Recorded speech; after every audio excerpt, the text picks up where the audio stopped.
And a good morning to you all, and welcome to the starting lineup. Great to have you with us on an absolutely beautiful Friday in the Ozarks. Ned Reynolds joined by Scott Puryear. And for the next 2 hours, we are right here talking sports and whatever. I'd like to hear from you. Area code is 417, of course, but the line is the same for both text and calling, 447-1021, 447-1021. For either calling or texting, one way or the other, we'd like very much to hear from you. Starting lineup brought to you by Play It Again Sports. Fremont Shopping Center, Battlefield and Fremont Springfield. What a great weekend for stopping by Play It Again Sports. Of course, any day is for that matter. You'll find everything you need in the sports world right there at Play It Again Sports. Brought to you by Citizens Bank of Rogersville with two locales. They call them Roots. Two of their branches or roots are located, one adjacent to Highland Springs and the other in Rogersville itself. Think of the fun you can have at Swing Ride Golf on South Campbell, a little bit north of Nixa. Great place, folks. The simulator, you can practice that golf swing, get it honed perfectly. You can get your batting swing with the outdoor cages. Just a lot of fun at Swing Ride Golf. And by Marshfield Chevrolet at the I-44 exit, couple of left turns, and you're right there at Marshfield Chevrolet. Big weekend coming up, lots going on the sports front. It's finally here. We're out of the summer doldrums. Got lots to talk about. High school football Friday night, the first one of the season tonight. College football week 0.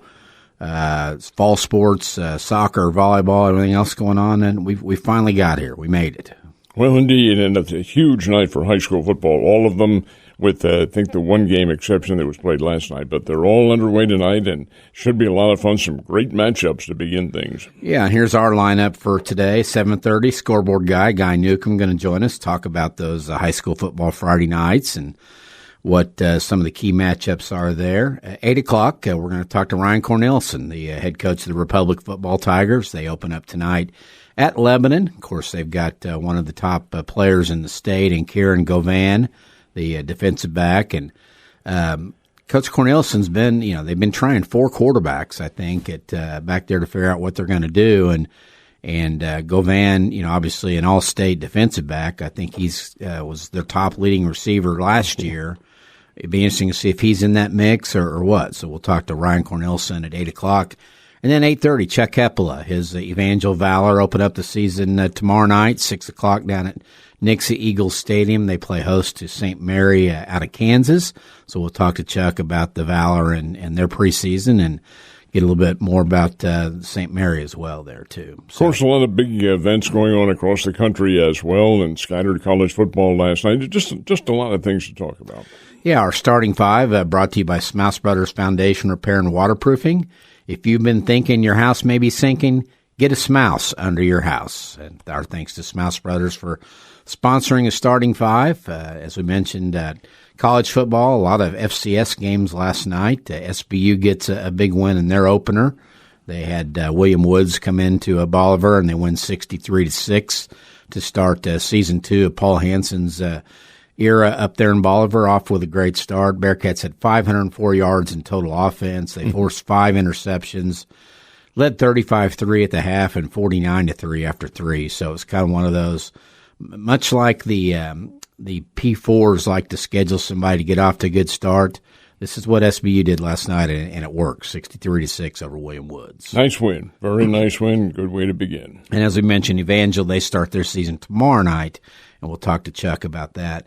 FCS-wise, I saw Lindenwood open with a narrow win, 20-17. Was that Charleston Southern? Charleston Southern, correct. Yeah, so Lindenwood is the Week 2 opponent for the Bears on September 12th. Of course, the Bears have a little bit of a task going down to College Station next Saturday, a week from tomorrow, to take on Texas A&M.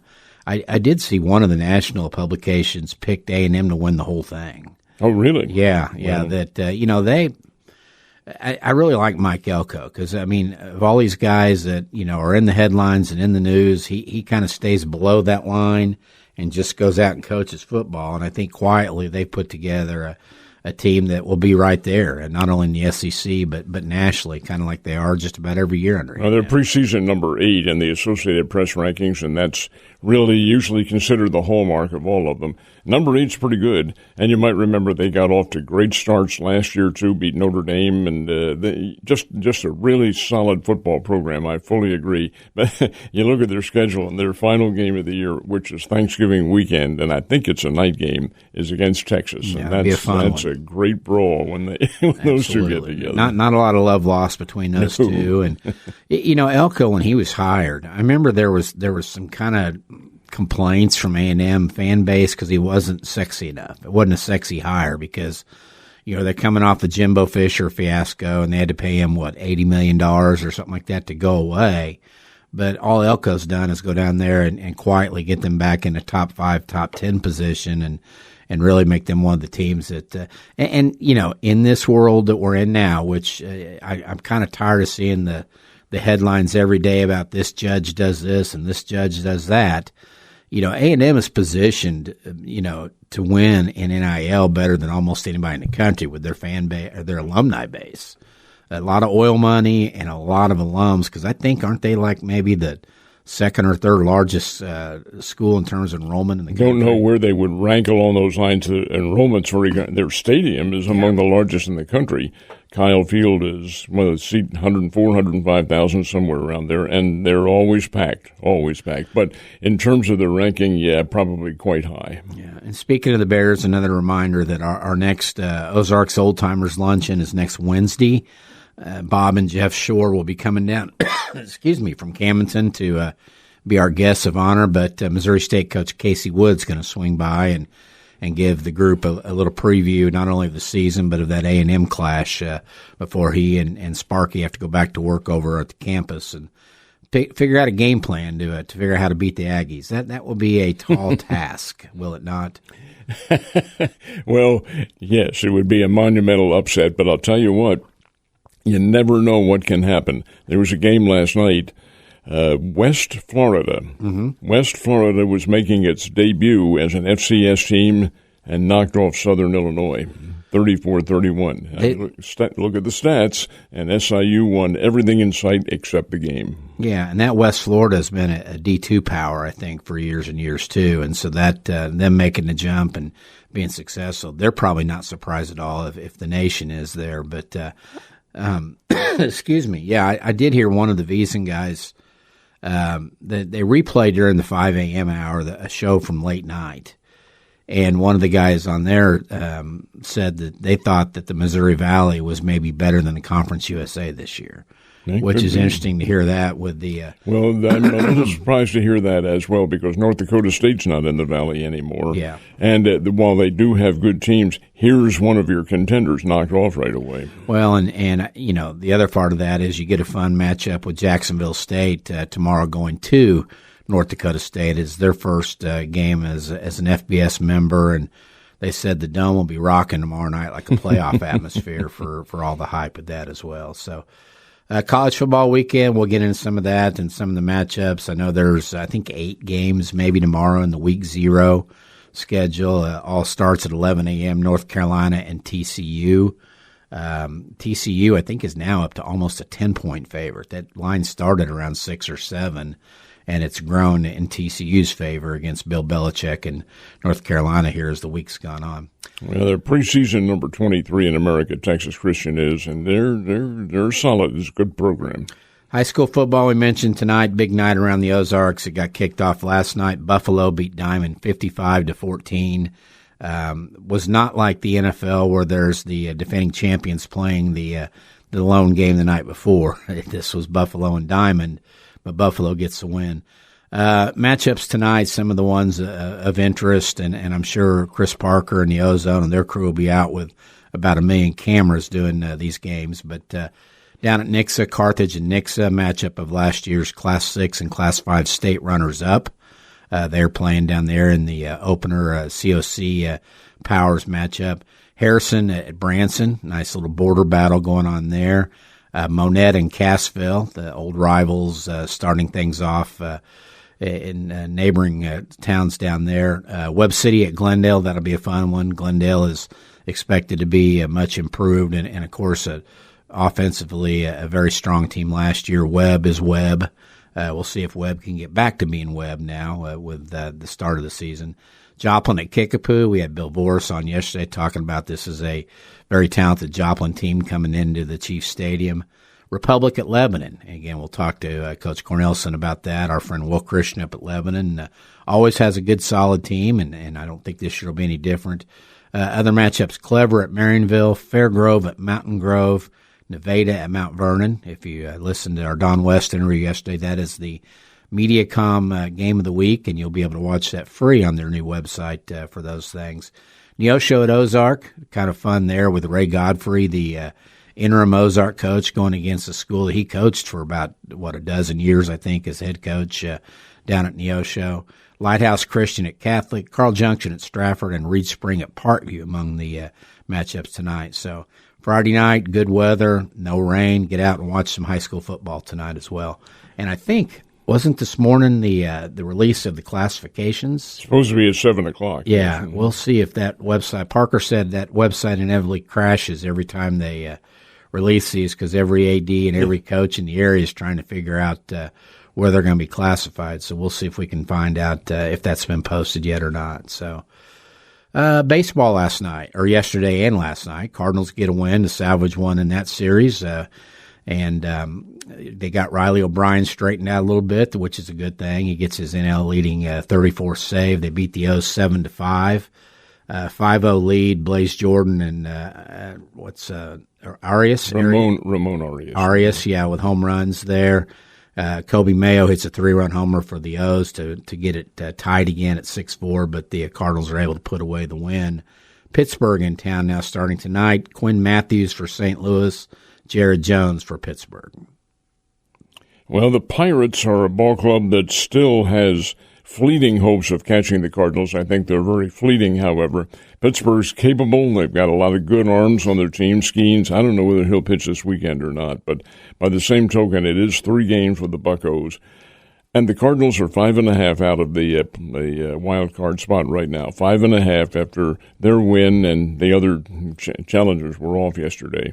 So we'll see if they can extend that. There are only 27 games remaining in the season. That's a heck of a barrier to have to overcome, but who knows? Stranger things have happened. Looking to see tomorrow Pittsburgh undecided versus Kyle Leahy.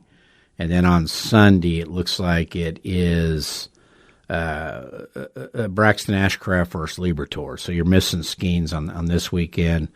Kind of a little bit alarming season for Paul Skeens that, you've seen the velocity drop a little bit. I've seen reports that it looks like he's a little fat and happy and maybe a little out of shape this year conditioning-wise. And I think his girlfriend, Livy Dunn, even told him that.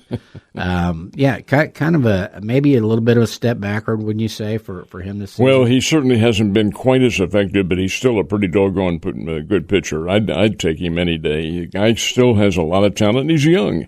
There may be a bit of a lull, but I still think he has a lot of potential. Yeah, speaking of guys who haven't taken a step backwards, the Miz pitched for Milwaukee yesterday.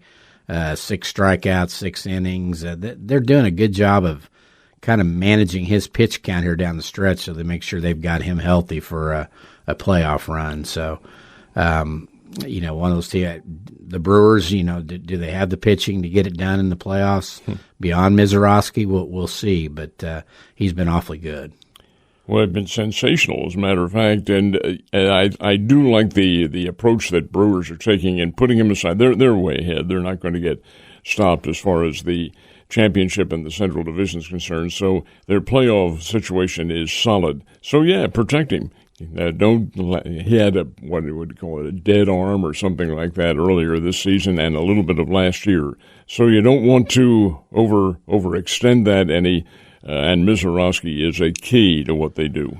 Had almost a playoff preview type game in the National League last night. The Dodgers and the Braves. Braves win 1-0. Chris Sale throws a complete game at 37 years old, beats Yamamoto and the Dodgers. And, all the talk about the Dodgers are going to run away with it. They've kind of shown some chinks in the armor here in the last month or so. And, part of it starts with the back end. They spent all that money on Edwin Diaz. He was not effective. He hurt. He came back on the IL now. He's not right. Tanner Scott's blown a couple saves in his as his replacement here. Your thoughts on the Dodgers, and they're still pretty doggone good. And when it comes time for the championships and the playoffs and so forth, although they will have a bye, they're going to be pretty solid, and they'll be tough to beat. They're the overwhelming favorites to win the World Series. That I will probably argue a little bit because so many strange things can happen, but that's still a good Dodgers team, and while they may have had a lull and may not have played to their potential, there are other factors that we may not know about that are involved. Well, they're going to throw, if they get Ohtani back where he can pitch in the playoffs, some combination of Yamamoto, Ohtani, Glasnow, Skubal, and Blake Snell. They got 5 when everybody else is trying to figure out how to get 3, and that'll be awfully tough to beat when you're in that every pitch is a potential move on in the playoffs situation there. By the way, a guy at Texas said that they came out at 6:40 this morning. He has them posted. If you go to @Scoreboard Guy on Twitter, you can see the football district assignments. So we'll kind of check that in the break and then talk to him here at 7:30 to find out if there's any teams that moved up or moved down and didn't expect to there as well in the classifications. Royals take 2 out of 3 in Toronto. They beat the Blue Jays 13-2 last night. Jack Caglione, monster game, goes 5 for 6 with a homer and 5 RBIs. The home run was a third deck one in the 9th. Just tremendous power from that kid. He's kind of doing now what we've talked about all year that they thought he might end up doing once he settled in. Don't forget Vinny Pasquantino. He had 3 more RBIs. It's 13-2 was the final score. And the Blue Jays, they cashed it in. They were throwing, so I don't even know who they had out on the mound, but he was throwing batting practice shots up there, and the Royals were banging that out all over the place. The Kansas City is playing well. Yeah, was it Arrighetti, Spencer Arrighetti? I don't know who I think it was, yeah, that came over from Houston. Not been a good pickup for them so far at the trade deadline, but Toronto, it's just baffling. Vlad Guerrero Jr. is now hitting a career-low 260. He has 7 home runs on the season. He has 0 home runs at home. And there's a lot of money tied up in that guy. And you look at him, you look at Kyle Tucker. Cal Raleigh was in that group of what's going on guys until this week when he's, homered 4 times in over 2 games. But, the Blue Jays, if you did a list of the most disappointing teams probably this season, the Blue Jays would be in that category of 4 or 5 teams. They played so well last year and had the championship run and so forth and so on that it just quite simply might have caught up with them. Their rhythm hasn't been anywhere near what it had been, and that's baseball. Those things can happen. It's 162 games, and it's very strange in the numbers of unexpected events that do occur. Another solid start for Noah Cameron. He's kind of emerged here late season as the Royals ace. He allows 6 hits and 2 runs and strikes out 3. It's always nice to be able to just be average when you get 13 runs of offense behind you. That's a good thing. But Royals stop off in Cleveland on the way home. They got the Guardians this weekend. Royals have won 9 of 10 now. 10 of 11. And you can't bury them yet with basically a month of the season left because in that American League and that American League Central on the wild card race, I don't know if you're ever out of it until maybe the last couple of weeks. Well, this will be a big series for them coming up. Because Cleveland's trying to hang on right there just like the Royals too. So Michael Walker on the mound for Kansas City. I almost said Indians. The Guardians have yet to name a starter for tonight. One other baseball note before we go to break. It was Chapel Roan night, of course, at the Route 66 Stadium. She did not show up, by the way, in case you're wondering. But the Springfield Cardinals win their 9th straight, 7-2 over San Antonio. Daniel Egan strikes out a season-high 11 batters over 5 2/3 innings. Ty Pete homered twice as part of a 3-hit, 3 RBI night for him. Just another one of those, 2 more of those guys that basically you've got maybe, 8 to 10 players here that are having tremendous seasons and could wind up St. Louis Cardinals here in the next year or two. They've got 9 straight wins, so that says it all. And I think the big club would be very reluctant to change that mix going into the playoffs, but again, you never know. All right, let's go to a break and come back, talk more preseason football and more. This is the starting lineup. Don't go away. We'll be right back. And we will continue with the starting five. Go ahead. Yeah, and wanted to clarify, Guy has a new Twitter handle, Mo Scoreboard Guy, because I was looking to see the pairings there. Just got through the Class 6. We'll talk to him more about these, but it looks like Joplin and Kickapoo and Nixa are all in the same district. I think Joplin's had to go north here in the last few years. Last year, I think they played a couple of teams from Kansas City, or maybe at least one before they got knocked out of it. Yeah, that District 5 in Class 6, Joplin, Kickapoo, Nixa, Ozark, and Waynesville. Waynesville, good luck in that pairing. Waynesville is a 6? Yeah, they moved to Class 6, and so sounds like that, and we had wondered if Republic might move. Looking at the Class 5, Camdenton, Glendale, Catholic, Jeff City, Lebanon, Rolla, and West Plains. I'm sorry, Elias Catholic. Yeah, let's don't get Springfield Catholic because they're having a cow right now if they heard that. But Camdenton, Glendale, Elias Catholic, Jeff City, Lebanon, Rolla, and West Plains. Boy, that's some mileage differences, isn't it? That West Plains to Jeff City game, that'd be a nice trip. It will be. And Jeff City, one of those that you just kind of wonder, because we think of the glory days with Pete Adkins and all that, and I know Scott Bailey went up there for a little while, but it seems like they've kind of been a non-factor for a while, doesn't it? They haven't been able to really generate their program, and I think one of the reasons may be the expansion of high schools up there. You've got a number of them in that area that did not used to exist, and that probably has siphoned off, I would think, some of the talent. So Glendale, Lebanon, and West Plains go to that District 5 from the area, District 6 in Class 5. Branson, Carthage, Neosho, Parkview, Republic, Webb City, and Willard. So you've got Republic, Webb at Carthage, and a good Branson team and a talented Neosho team all in the same Class 5 district there. So we'll get Guy in here in a few minutes and talk about those, see if there's any surprises or moves up and down that weren't anticipated there as well. NFL preseason, the Chiefs finish it up tonight. They've got the Seahawks at Arrowhead Stadium. I believe a 7 p.m. kickoff on that one. Don't think you'll see many, if any, starters in action tonight for the Chiefs.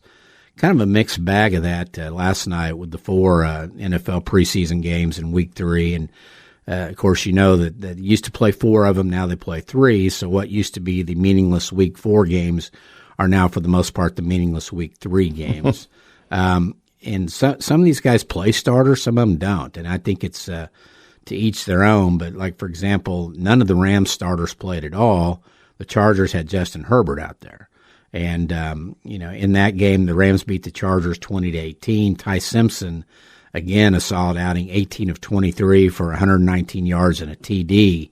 I think he's slated to be their number 3 with Stetson Bennett, the backup behind Matthew Stafford. So they got to feel pretty good about a lot of heat on them for drafting Ty Simpson in the first round, and he's answered the bell here in the preseason. Someone who hasn't is Fernando Mendoza of the Raiders. The Niners beat the Raiders 18-12 last night. Another struggle for Mendoza, the Heisman Trophy winner. Throws an interception on his first pass. He goes 7 of 14 for 57 yards. It would be a shock to me if the Raiders do not start Kirk Cousins. Oh, I think they will. I think they will start Kirk Cousins. It probably already decided now since Mendoza got off the slow start. Did Aiden O'Connell play? Did not see the full box. We can check on that, but I'm sure he did because I don't think Cousins did. But yeah, and they've withheld naming the starter. Of course, Coach Kubiak there now, but you've got to think it's not going to be Mendoza. That's going to be Cousins. Mike Washington Jr., the running back out of Arkansas, rookie, 8 carries for 49 yards. He may get more work than they anticipated starting off the year because Ashton Genty still battling an injury there, and I think his status is kind of iffy for the opener, so we'll see. Browns beat the Patriots 37-13. Dylan Gabriel, who's on the verge of possibly being cut by Cleveland, goes 12 of 15 for 186 yards and 3 touchdowns. And that's kind of what you get from Dylan Gabriel. You get efficiency.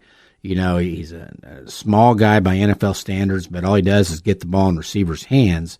But they got Deshaun Watson and Sanders ahead of him. And then, I would not be surprised if Gabriel gets cut because Taylor Green is there on their bench. He goes 5 of 7 last night for 66 yards and ran 8 times for 66 yards. So, a dual threat, Taylon Green, they may want to see what they've got with him as a practice squad guy or a third-string quarterback. But if Dylan Gabriel's let go, that's somebody's going to pick him up because, as you know, the state of backup quarterbacks in the NFL is not very good. I think Gabriel has all the potential to be a really good quarterback. He was in college and certainly has shown flashes of it in the NFL. Did either Sanders or Watson play last night? I don't think so. I think both of those guys sat out, and we'll check on that O'Connell thing as well. I'm interested, though, in our friend Mr. Clark because, I really feel like he can make the team, but we'll see. And he may be in that boat where they just know he's going to be a practice squad guy so they can see what they've got and try to develop him too. Looking at that Raiders-Niners box from last night, looks like Clark got in. He went 1 of 2 for 18 yards. Oh, he did get in? Yeah, they played Mendoza. They did play Cousins, 8 of 11 for 51 yards, and Mendoza, we mentioned, 7 of 14 for 57. O'Connell 3 of 9, so the Raiders actually played 4 quarterbacks last night, and to see what they've got there. Who was the other one you asked me about? Say it again now. Who was the other one you asked me about? Somebody that, whether they played or not last night. Well, Sanders.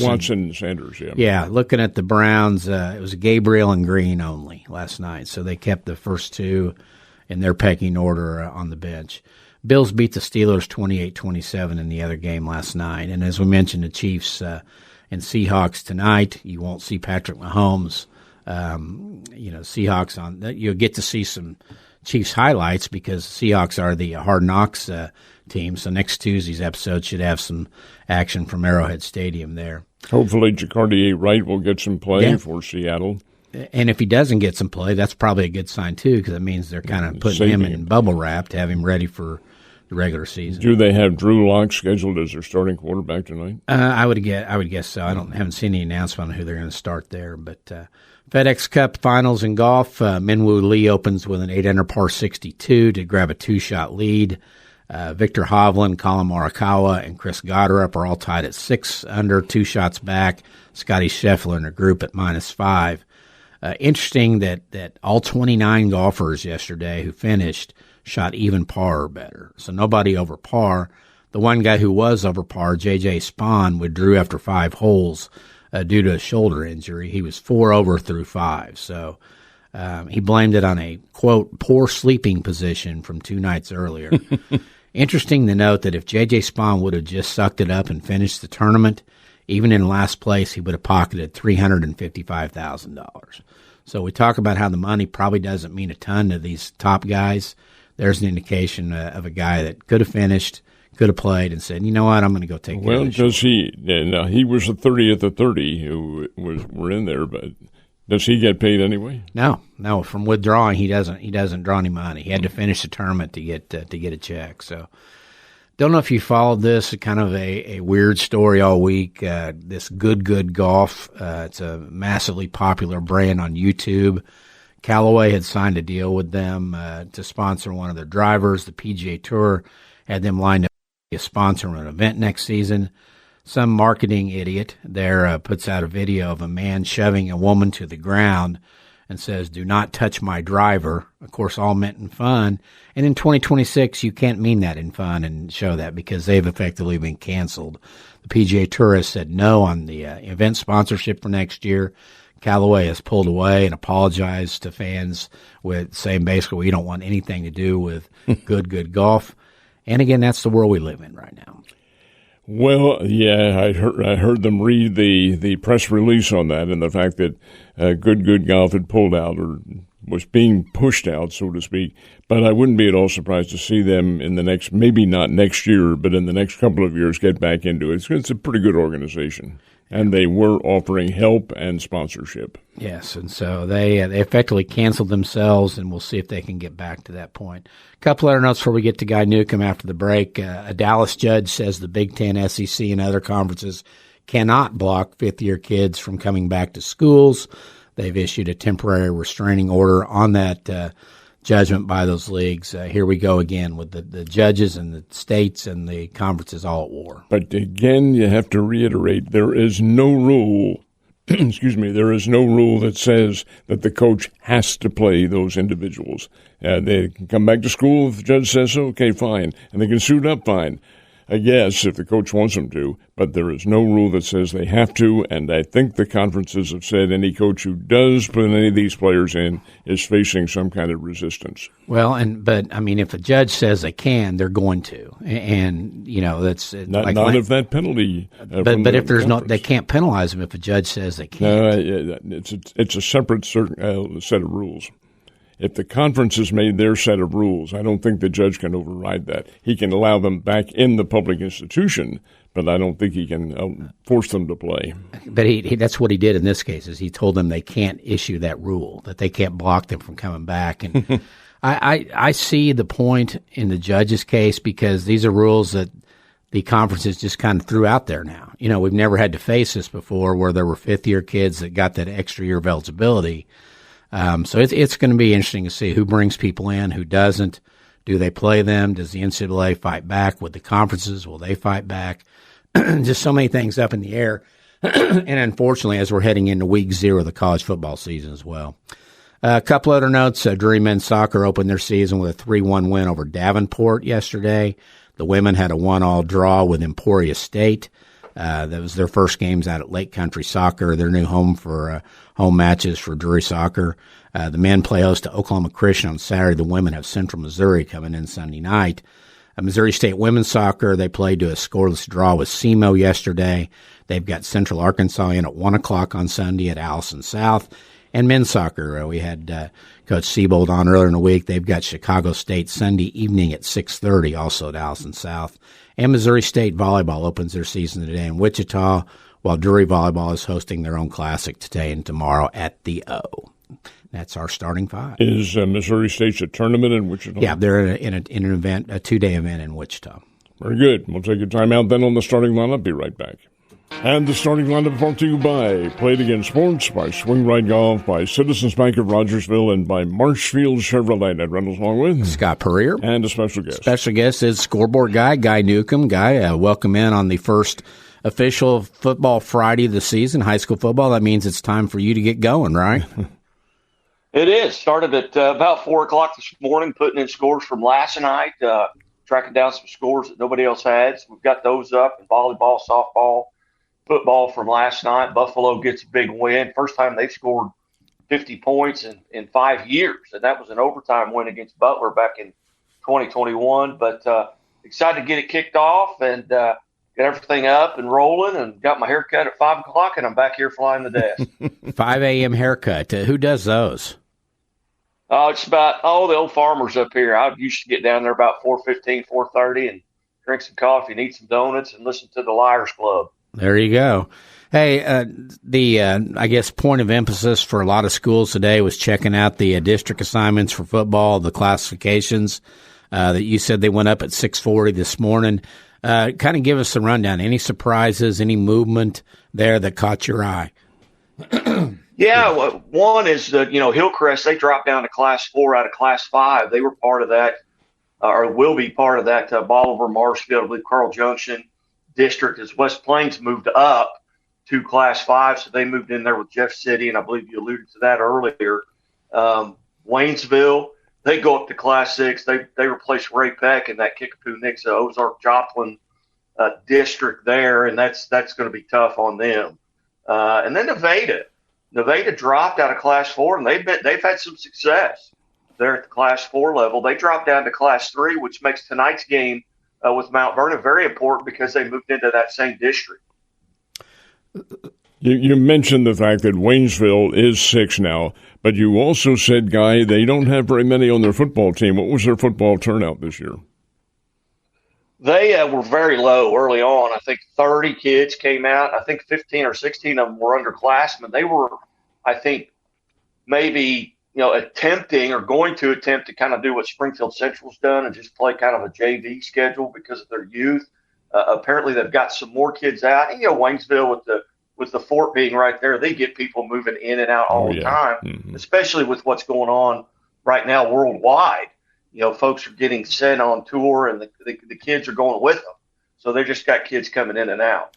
And that's, as you mentioned, both of you, that's one of the most unstable jobs probably year to year in the Ozarks because of that movement.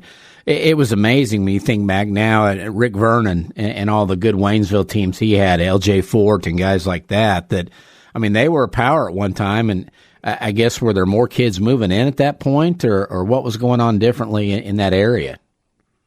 Well, maybe a little bit it was peacetime. They're the last Ozark Conference team to win a state title, and maybe the only Ozark Conference team to win a state title outside of maybe Joplin, but Joplin Parkwood, I think. But I think that was just there was more stability, in the world than there is right now. So they were able to keep some kids. What is the basis for when you look at Class 5, District 5 and 6? And Glendale is the one Springfield team or Springfield area team that has to go basically north with Helias, Jeff City, while on the other side you got Branson, Carthage, Neosho, Parkview, Republic, Webb, and Willard. How do they dictate who maybe leaves their natural habitat, so to speak, there and has to go to a different area? Well, it's interesting you bring that up. Getting my haircut this morning, there was a former superintendent who was also a board member at MSHSAA for 8 years. And we had this conversation, and he said, "Guy, they basically said I've sat in there in the room. They basically just put pins on the map and just pull it together like that. There's no rhyme or reason to it other than geography. And I don't know how some of these things, come about like that. But he swore them down. He said it's legitimate. It's just a geographical thing. And he said I haven't been there 9 years, and I still get people that'll complain. And I say, hey, my one complaint is why do they wait till Friday morning to come out with the class assignments when they know it? And he goes, well, that's just the way they do it. And it doesn't make sense, but my grandpa always said, hey, if the world made sense, boys would ride side saddle, not girls. Guy, when you take a look at all the redistricting, first of all, is this a 1 year deal, or is it in effect for 2 years now?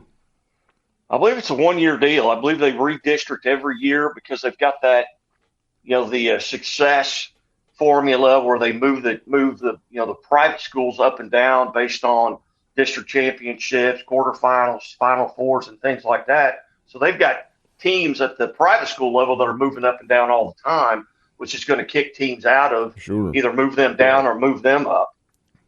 Well, before we get into the matchups tonight, some of the key ones, tell us about your schedule on Missouri Sports Network. What do you guys do today on game day? What time are you live? We'll come on live at 4 o'clock today with High School Game Day, where we interview coaches from around the state on the football level. So we'll have High School Game Day that kicks off at 4 o'clock this afternoon. 9:30 this morning, we actually have a D-Row and Arch show where they kind of preview a little bit. That's Darren Archer and Eric DeRossett, two longtime coaches in the area. They will preview some of the matchups. And then we go live at 9:30 with the high school football Friday Night Live scoreboard show. We get coaches from around the state to call in, and we have all the scores up. We've got a guy in Kansas City. We've got another person here that's putting in scores on a Google Doc, and I'm just reading them, and the guy in Kansas City's reading them, and I'm texting coaches and trying to get them all. How do people access all this programming? You can go to YouTube. Go to Missouri Sports Network on YouTube, Missouri Sports Network on Facebook. Most of our listeners listen via YouTube, and I can see the numbers on my screen of how many viewers that we have currently. They can also message, if I'm looking for a score, and this has happened, I don't know a Warsaw football score, and I'll get a text on that screen from somebody that says, hey, I just left the Warsaw game, they won, and they'll give me a score. Or you can go to at Mo Scoreboard Guy on Twitter, and it'll be live there as well. And we should point out, I said it earlier, but you have a different Twitter handle now because you had some piracy or theft of your old Scoreboard Guy Twitter account name, and now it's Mo Scoreboard Guy, correct? It is Mo Scoreboard Guy, and they back in February, I got a direct message from a mutual friend of ours in Nebraska, the radio play-by-play guy, and I clicked on it, and it was it was a span. They hacked my account, hacked his account. He had to get a new one. We've talked about it. We've gone through the courts. We went legally on it. They're based out of Nigeria, and they haven't tweeted a thing since they stole it. Well, we're getting good Nigeria scores then, apparently, at that old account. Where are they rated in the district, and what's their breakdown? Yeah, I have no clue. They'd be class 1, I think, in terms of population there. On your show, well, they don't have any class. Yeah. On your show, Guy, is there an arbitrary time that you end it, or is it when all the scores have come in? Usually try and end around 11. Sometimes they go beyond that with coaches that'll call in, hey, I'm on a bus. I won't be clear, get a good signal until maybe 11:10, and we'll hang on. And we're not on a radio station. We're viral, so we can sound as long as we want. We can say whatever we want. Sure. So that's a pretty good thing. We have a good time. Yeah. The matchups tonight, of course, there'll be a lot of eyes on the game in Nixa. You're defending state runner-ups in Class 6 and Class 5. Carthage at Nixa. Who do you like in this matchup, and kind of tell us a little bit about what we're seeing there? Well, I tell you, it'd be hard to pick that game. I like Carthage in this matchup, and I think that whoever wins this game is going to win the COC. I mean, you got Republic, who's going to fight there as well, but the winner of this is probably going to take the front seat there in that COC division there. Another game, I like Neosho at Ozark. I mean, it's kind of a homecoming, so to speak, for Ray Godfrey. Ozark was a 3-8 last year. They've lost the last 2 seasons to Neosho. Like to see what changes Coach Godfrey has made. Another one, Logan Rogersville hosts California, and to my knowledge, and to Michigan's knowledge, it's the first time they've ever played in high school football. So that's a big matchup. And then Clever Marionville. Clever was kind of an up-and-coming team. A year ago, they kind of surprised some folks. Coach Mac Whitehead did a tremendous job, but it's Marionville. So it's kind of going to be a good measuring stick for Clever as they head into this. One of the teams I think that's very intriguing this year, they've been on the rise here since the move to the different conference, but the Branson Pirates, they've got Harrison coming across the line tonight. Their rivalry game, border war, whatever you want to call it down there. Is this a Branson team? We mentioned the Class 5 district pairings. They're in there with Carthage, Webb, and Republic. Is this a Branson team that could continue to surprise this year? Well, if they win any of those games, that would be a surprise. And I think Aaron Hafter does a tremendous job down there. That's just a tall tale there when you're talking about probably top to bottom the best conference in the state of Missouri. There with multiple teams making it to the semifinals and quarterfinals each year. So, but Coach Hafner does a tremendous job, and I'm looking forward to hopefully getting him up to the quarterback club one time this year.